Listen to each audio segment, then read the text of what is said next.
Hello বন্ধুরা, কেমন আছেন?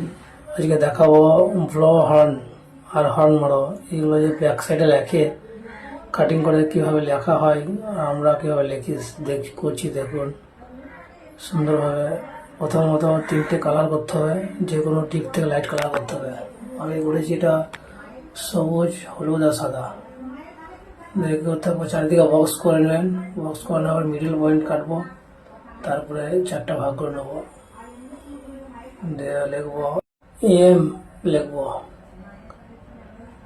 এমটা লিখছি কীভাবে দেখুন।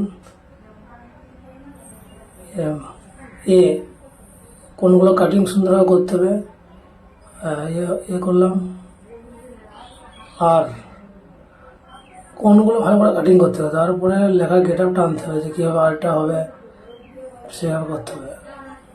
সব থেকে ইজি এগুলো, খুব সুন্দর। ও করে দেবো, দেখুন ওটা করছি। ঠিক আছে, এরকম ধরনের করতে হবে। এটা আমরা কাজটা করছি, দেখুন কেমন হয়েছে। ভিডিও ভালো লাগলে লাইক শেয়ার করবেন। ভালো থাকবেন, সুস্থ থাকবেন।